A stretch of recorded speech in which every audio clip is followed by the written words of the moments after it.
In California, there is a mansion where the hammers did not stop for 38 years, day and night, Christmas and Sundays, because the widow who owned it believed that the moment they fell silent, she would die. Sarah Winchester was small enough to look fragile and sharp enough that no one made that mistake twice. A New England heiress who spoke 4 languages and married into the most famous name in American firearms. The Winchester repeating rifle was called the gun that won the West. Every fortune has a foundation. This one, the legend says, was a mountain of the dead. In 1866, her only child, a daughter, died at 6 weeks old. Sarah wore mourning for the rest of her life. There would be no more children.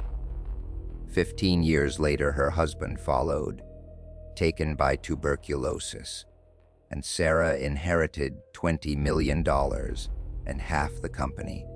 The papers called her the richest widow in America. She called herself cursed. The legend goes that she sought out a medium in Boston who told her plainly the spirits of everyone ever killed by a Winchester rifle had turned on the family. Her daughter, her husband. She was next, but there was a bargain. Go west, the medium said. Build a house for yourself and for the dead, and never, ever finish it. For while the hammers ring, you live. In 1884, she bought an 8-room farmhouse outside San Jose, in a valley of orchards. The neighbors assumed the widow wanted quiet. The carpenters arrived within days. Construction began, and then simply never stopped. Crews worked in shifts around the clock. The sound of hammering became the valley's weather, constant as the wind. There was no architect and no master plan. Each morning, Sarah handed her foreman fresh sketches, rooms drawn on scraps of paper, in directions the locals said came from somewhere else entirely. Deep in the house, she kept a say-ain'ts room. One door in, walls of blue, no windows the spirits could escape by. The tower bell rang at midnight to summon them, and at 2 to send them home. And under her pencil, the house turned strange, a staircase that descends 7 steps, then rises 11. Stairways climbing with all confidence, straight into the ceiling. Doors that open onto blank walls, cupboards an inch deep, and on the 2nd floor, a fine paneled door that opens onto nothing at all. A straight drop to the garden below. The number 13 runs through the house like a signature. Windows of 13 panes. Ceilings of 13 panels. A 13th bathroom with 13 windows and chandeliers rebuilt to hold 13 candles. Asked why, through servants, for she rarely spoke to outsiders. The answer always came back the same. The maze was for the dead, the angry ones. Spirits, she believed, get lost in a house that lies. She slept in a different bedroom each night, by some accounts, so nothing could learn the way to her. Only Sarah held the whole map in her head.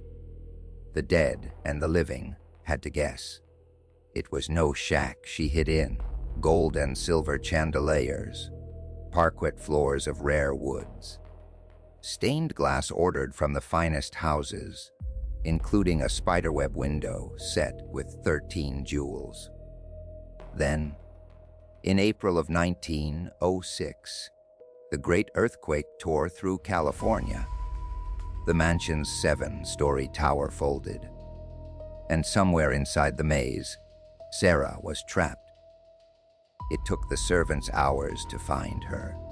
Buried behind a jammed door in a bedroom, even they did not know. She emerged with a conclusion. The spirits had done it. They were furious at the front of the house, so she had the front 30 rooms sealed. Fine parlors, the grand entrance, all of it boarded in the dark. The carved front doors were never used again. Not once by anyone for 16 years, and the building went on. Rooms over rooms, stairs behind stairs, until the house had swallowed the farmhouse whole. And the hammers rang on toward their 4th decade. On a September night in 1920, 2 Sarah Winchester died in her sleep at 83. The order reached the crews by morning.